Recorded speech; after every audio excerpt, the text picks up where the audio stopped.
from the All Indiana Podcast Network. It's Diversity Focus Today, a weekly discussion bringing awareness to cultural diversity in greater Indianapolis and surrounding areas. Now, here's your host, Rickie Solid Gold Clark. And welcome once again to another edition of Diversity Focus Today. I am your host, Rickie Solid Gold Clark, along with our team today. We got the talented attorney Mike Murray waving, and we've got a special guest today, Representative Robin Shackleford, and we're so happy to have her. She wears a lot of hats. Our other team member, Tammy Harris, Dr. T, is on assignment today, and of course Brian is doing his thing, Brian Wallace, the way he always does his thing. Why choose a Sleep Number smart bed? Can I make my site softer? Can I make my site firmer? Can we sleep cooler? Sleep Number does that. Cools up to 8 times faster and lets you choose your ideal comfort on either side. Your Sleep Number setting. Enjoy personalized comfort for better sleep night after night. And now, max out your savings. The more you buy, the more you save on beds, bases, and more. Plus, get free home delivery on any smart bed with base. Limited time. Check it out at a Sleep Number store near you or at sleepnumber.com today. Today's show is going to be talking about so many things that's going on in the state of Indiana. But what better yet to have an expert on that, an actual Indiana state representative who's been at the fight, former mayoral candidate for the city of Indianapolis, among other things, insurance executive. That's her daytime job. So, Robin, here we go. Listen here. Now, the state of Indiana, my very first question is, what the heck is going on with, why are the Republicans in the state of Indiana so bent on trying to change the various districts in the state, especially when there are 9 congressional districts? They hold 7 of them. Yes. The Democrats only hold 2. So what's the deal with this? What's going on with them? They get a wild hair up their neck? What you're basically seeing is a power grab coming down from the request of Donald Trump. He wants our additional 2 congressional seats because at the end of the day, he's trying to stay in office longer than his 2 terms. And he wants to make sure that he controls Congress. So that's what you're seeing. And now Indiana is in play because even though the Republicans already have 7 of those seats, it's not enough. They want it all. Greed. Yes, greed. What about the fact that people don't seem to want this? I mean, the protests that have been at the State House on more than one occasion, and not just here in Indianapolis, but there have been other protests other places, people don't appear to want a redistricting. How does that figure into it? Obviously, they're not listening to the people, and they don't care what the people say. They only care about they want more power. Out of all the emails that I've received, the phone calls, no one has requested that we redistrict. Everyone is opposing it from everything that I've seen and what I've gotten. The only people that I see that are for it is those MAGA supporters. So at the end of the day, when you're talking about just everyday people, nobody wants to see this taking place, but the Republicans are still moving forward with it. And it doesn't speak very highly of representation. It doesn't speak very highly of the voice of the citizens being heard. And the reason why we do redistricting every 10 years is because we're doing it in conjunction with the census. Every 10 years when we do the census, we can tell where people have moved in communities, moved out of communities, and we want to make sure that they get the same representation with their House, with their Senate members, and with Congress. And so we're making sure those numbers are still the same. When you do it mid-term, you're not going by population. Now you're just going by politics. And then that is when you're going to see more gerrymandering taking place. Wow. But what can we do as citizens of the state of Indiana to stop this or fix this, or what can we do? So I'm a firm believer in advocacy works. There are some Republicans that do not want this, that still don't want it. And I say you have to really just keep advocating. Be down at the State House. We are supposed to go into session November the 3rd, special session. The governor just sent out his proclamation. It says noon. Now, that doesn't mean we're actually going to go in November 3rd, because at the end of the day, the decision has to be made by the House leader and by the Senate leader. And they have up to 30 days to bring us back in. So you may see us doing something on Organization Day, which is November the 18th, or they may pick any of these days, but they get up to 30 days once the governor has submitted that proclamation. Okay. So what's the scuttlebutt behind the scenes? I mean, I was hearing at first that there weren't the votes to support redistricting, and then all of a sudden the governor came on TV Monday morning, I guess, and said that there would be a special session. But I thought he had said he wasn't going to call one unless there was clear support to do the redistricting. So, and this is what I believe too, I don't think Governor Braun would have called a special session unless he has the votes, or unless he has the votes about to be secure. You got to think about this. Who would call a special session knowing you don't have the votes, and knowing you want to please President Trump, and knowing the kind of gangster that Trump is? At the end of the day, Trump is going to get those votes. He called them personally. Vance came here twice, and there is no way that he's going to be shamed like that he has sent his number 2, and he has even called you. And if you look at the list of the senators that was a maybe or just didn't want to give a comment, that number far exceeds how many was a yes or a no. And so you slowly see those numbers turning over. My Martindale Brightwood thinking goes to the ones that are holding out right now are in negotiations and trying to decide what are they going to get in order for their vote. But I think at the end of the day, you're going to see them get enough votes. Wow.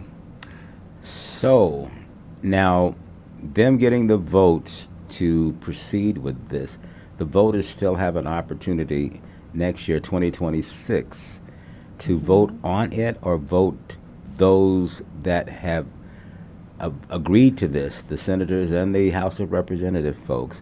They can be voted out if we don't like what's going on right now. Correct. So 2 points that individuals can participate in this process. During the special session, whatever bill they come up with is going to have to go to committee on either side of either chamber. When things are in committee, that is when the public gets to come out and voice their concerns and get to testify. Now, we will have to see how long they're going to allow testimony, what that committee hearing is going to look like. And we don't know which bill the committee is going to go to now. Right now, they're saying it may go to elections, it may go to rules, or it may go to public policy. So keep an eye out for those 3 committees. And then you're right, in 2026, we are up for re-election. Your legislators and your congresspeople are up for re-election. So everyone needs to come out and vote. The Democrats will have options in these Republican districts. We will have candidates running. So we want to give you an option that even if you're in a Republican majority district, that you can still come out and support a Democrat. Yeah. So there's been case law in the past that says parties cannot do districting based on racial factors. This is apparently falling in a crack because it's not a racial factor, it's a political factor. Anything we can do about that aspect, do you think, or no? Because the way they may potentially divide up, and we'll look at District 7, Congressman Carson's district in Marion County. They're looking at possibly dividing that up into 3 districts. So basically what you're doing is diluting the vote of African Americans and diluting the vote of Democrats. And that is against the law, and that is considered gerrymandering. Because now if you take Marion County and you divide it up into 3, that dilution is against the law. And you will see this go, attorneys filing cases to claim that. And so do we have a stable of attorneys, a stable of public policy workers that are prepared to go as soon as the trigger is pulled? Yes. Okay. There are already attorneys looking at what is that case going to look like. Also, they're letting us know when we go into special session, there's certain things that may hurt their case. So they're letting us know, like, okay, you may want to say this, may not say this. these amendments, so they want to make sure that we're not doing anything to hurt that legal case. Okay, very good. So I've heard some speculation that the governor is not particularly wanting to do this, that he's just bowing to the pressure. Any thoughts on that? So with Governor Braun, I think he is so infatuated and loves Trump, and everything that he has done, that Trump has done, he has gotten passed. So he has gotten things moved. Whether it's now people can't use their card for candy and pop, whether it's getting rid of DEI, any assignment that he has taken on that Trump has even given him or he has taken on himself, he has been able to get it passed through Indiana. I don't think this is going to be any different. Okay. Yeah. I don't think it's one of those things where he felt like he was pressured and he didn't want to do it. I think he felt like he wants to do it because he wants to be seen in a positive light. He's a Trump acolyte. Yes. Oh, we've got a number, though. Not only the governor, but the lieutenant governor, Michael Beckwith, and I don't know where, this is a so-called preacher, which I don't know who he preaches to. Right. I guess the Rocks. And then we've got the attorney general, who's a little, there was a term I wanted to use, but I'll reserve that for right now. But he's a Trumper, of course. Our Secretary of State, I don't know what he is other than He's out for himself. he's out for himself, And, he's out there just by himself. he is, and he speaks with forked tongue because, he goes all over the world as Secretary of State, and who's paying for this? Secretary of State? You're not responsible for trying to grab business from outside of the state or outside of the country. What are you doing? What Secretary of State does that? So, I look at this again. We got 3 or 4 criminals at the top of the list here, So I don't know how they're getting away with it, but, this is Indiana. And according to my history back in the day, the Ku Klux Klan started in Indiana. So therefore, they're still around. They just put their sheets in their briefcases and their pocketbooks. Put on a tie. And put on a tie. And some perfume if you're a woman. Yeah. Okay, so we have to, we constantly on this program talk about you got to vote, you got to vote, you got to register to vote, you got to check your voting privileges because, they're not playing fair. There's been several folks that throughout the history that thought that they had been registered and had voted in various elections, only to go on election day and find out their name had been removed. Right. And they've got to then do, what do you call that? You can still vote, but they give you a Provisional ballot. Provisional ballot. And I'm not sure whether those actually get counted, but so you got to check because we're in war, folks. Well, it makes me wonder, whatever happened to the days of, being able to cross the aisle and talk to people and work with people that you may have some fundamental disagreements with. I mean, back in the days of Richard Lugar, he was considered one of the ultimate statesmen, but he worked with Democrats. He was a Republican. What's happened to our political environment nowadays? So I will say you still see that collaboration. For the majority of Democrats and the moderate Republicans, we still work together. Okay. Democrats were able to get a lot of bills passed last year, including myself, and that comes through that collaboration. A lot of times the moderate Republicans and the Democrats and us working together, that doesn't get the media attention. But now you have this chosen few, these MAGNA supporters, and this new breed of Republicans that's taken over those moderate Republicans that they have pushed out. A lot of the moderate Republicans, they just said, I'm going to retire and leave because what's happening now is not productive, is not what we're used to, and it's not beneficial to the state. And so now that's what you see happening. Audible's romance collection has something to satisfy every side of you. When it comes to what kind of romance you're into, you don't have to choose just one. Fancy a dalliance with a duke or maybe a steamy billionaire? You could find a book boyfriend in the city and another one tearing it up on the hockey field. And if nothing on this earth satisfies, you can always find love in another realm. Discover modern rom-coms from authors like Lily Chu and Ali Hazelwood, the latest romantasy series from Sarah J. Maas and Rebecca Yarros, plus Regency favorites like Bridgerton and Outlander. And of course, all the really steamy stuff. Your first great love story is free when you sign up for a free 30-day trial at audible.com/Wondery. That's audible.com/Wondery.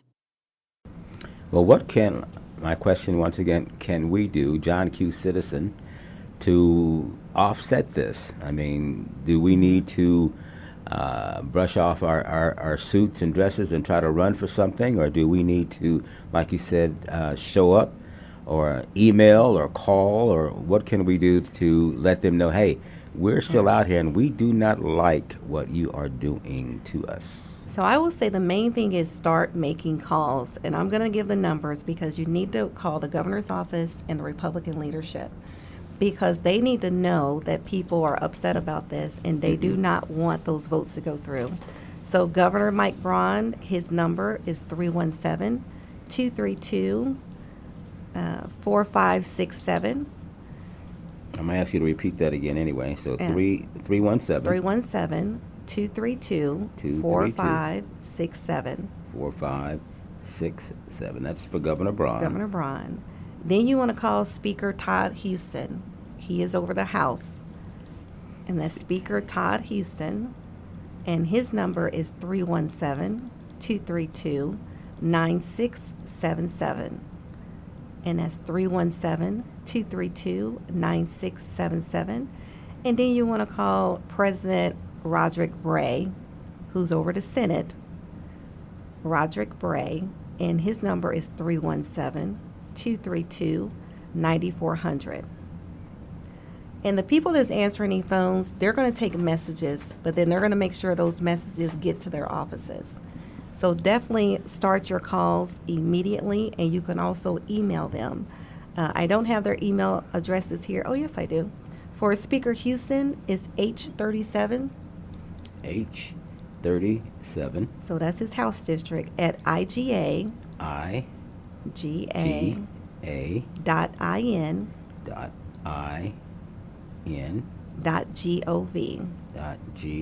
.gov. And Senator Bray's, his is just the first three are different, S37, because that's Okay. his district. So S37. And then everything else is the same at IGA.in.gov. IGA.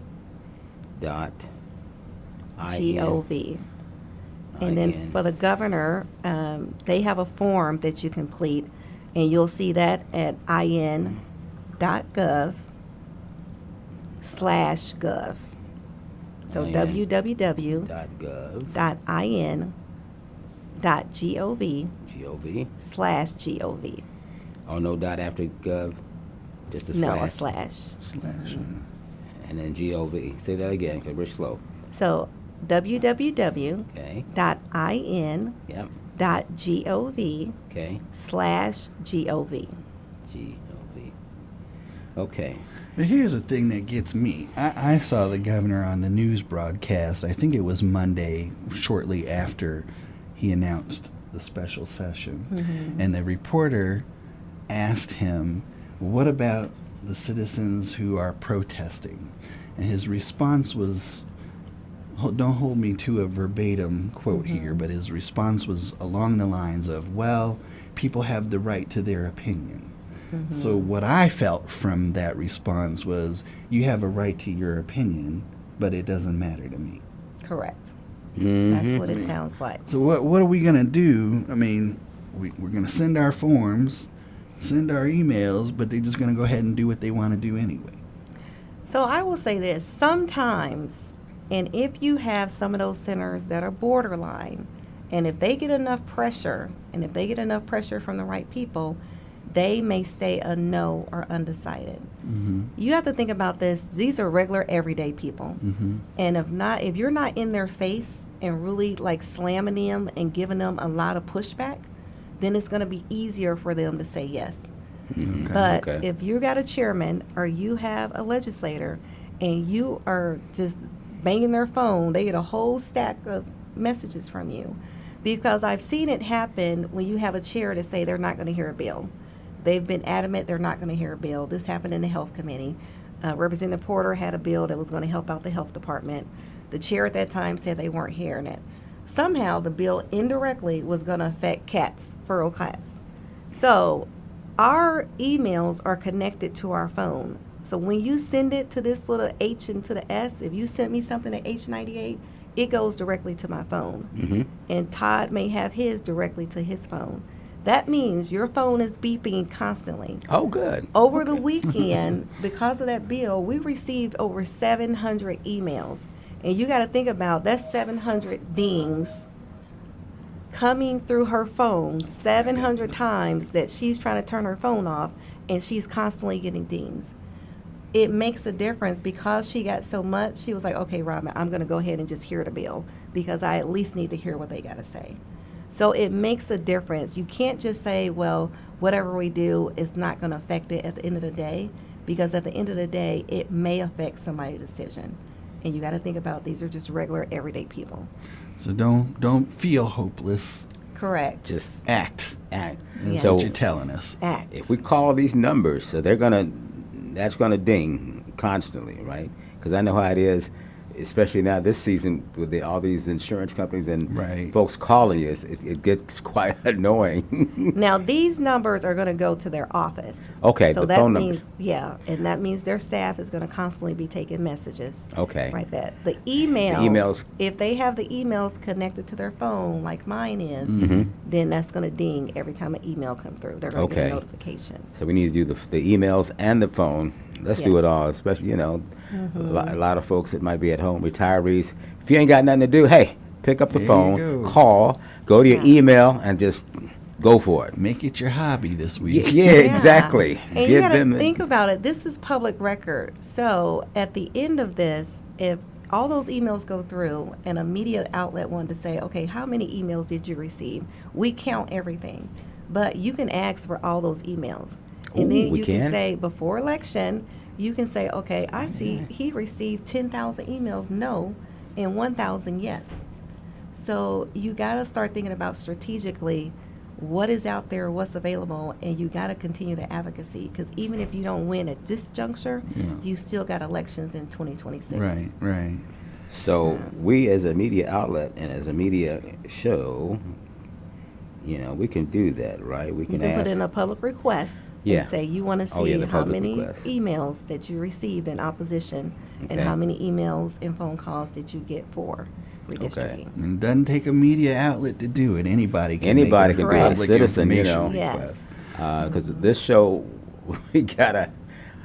we were talking about Governor Braun a number of times throughout our tenure thus far, and lo and behold, what was it, about a month ago, I said, or a month and a half ago, his office press secretary called and said, Yes. we would love to put you on the governor's email. We've been told that you have mentioned us. Yeah, we've been talking about you. And I said, Yeah, okay. and they're listening. They listen to all of this. Yeah, so Yeah. I said, well, go ahead. We'd love to have you. Incidentally, we'd love to have the governor on. Can we get that? Oh, well, let me check his schedule. And we're still waiting. I guess he's still checking the schedule because It's a we have busy schedule. It's a busy Yeah. schedule, Yeah. I don't know if he wants to come on. But, Governor, if you're watching, listening, or anybody, your staff, the invitation is still open for you and the rest of your team, Todd and Roger. Bray. Yeah, give us a holler.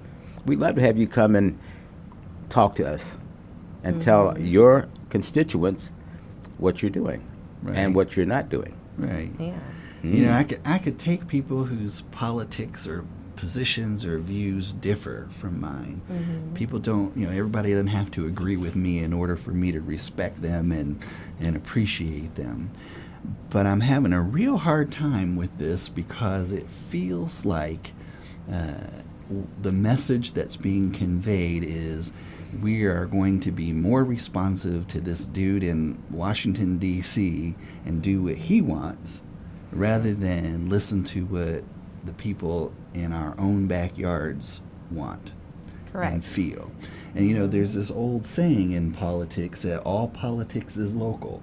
So, what's happening in D.C. is absolutely happening on the ground here, and it's Yes. being taken away from us. for the benefit of perhaps a would-be tyrant.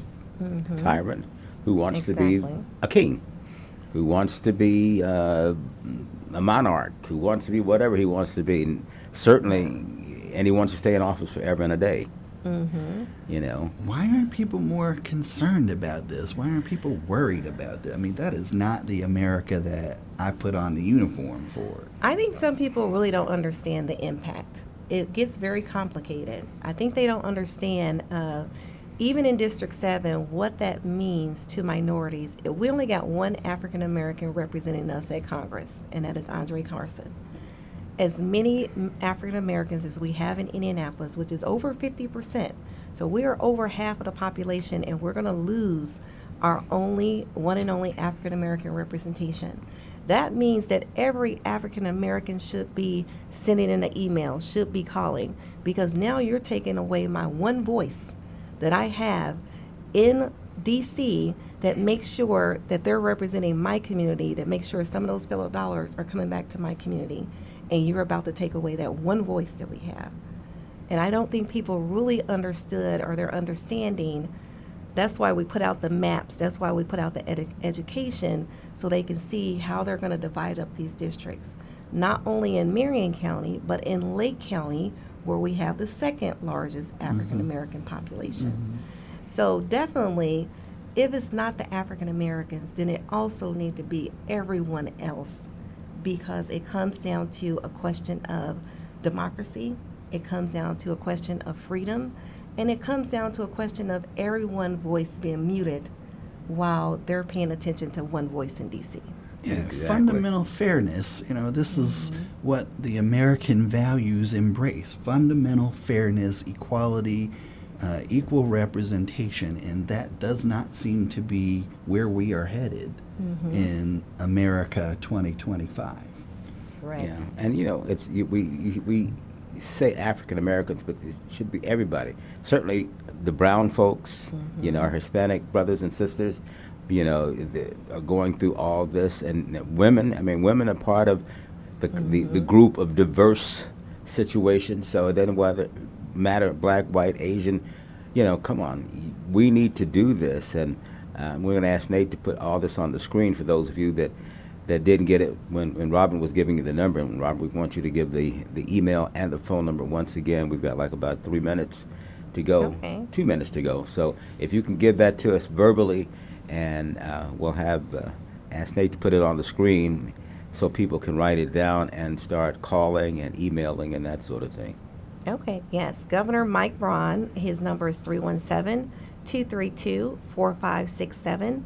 You can fill out a contact form online at www.in.gov/gov. And then House Speaker Todd Houston, you can reach him at 317-232-9677. And you can send him an email at h37@iga.in.gov. And then you have Speaker, Senate President Pro Tem Roderick Bray. His number is 317-232-9400. And you can send him an email at s37@iga.in.gov. Okay. So we need to do that. So we've got 1 minute as we wrap things up for this show. Robin's going to be on the next show because we're going to talk about the insurance and some of the other things that's going on. So we have her, so we're going to keep her for a little bit. So, all right, less than a minute. Mike, what you got? Well, just before we sign off here, I just want to recognize that our esteemed state representative here is having a birthday. So happy birthday Tomorrow, to you. Yes, 55. Yes. 55. Double nickels. Okay. Oh, the double nickels. Double nickels. Happy birthday, nickels. and thank you for being here. Yeah, we'll we appreciate look forward that. to our continued conversation. Thanks for having me. Yeah, most definitely then. And so I haven't seen my invitation for the big birthday party, but you'll have to give that to us on the next show because we're counting it down now. So, Mike, thank you so much. Robin, thank you. We will see you on our next show coming up very soon. This has been Diversity Focus Today with Rickie Clark along with our team. And remember, take both black and white keys of a piano to play the Star Spangled Banner. And we're out of here, y'all. This is Diversity Focus Today with Rickie Solid Gold Clark. Watch Sundays on Wish TV. Be sure to like and subscribe to this podcast and check out other great podcasts on the All Indiana Podcast Network. Online now at allindianapodcastnetwork.com.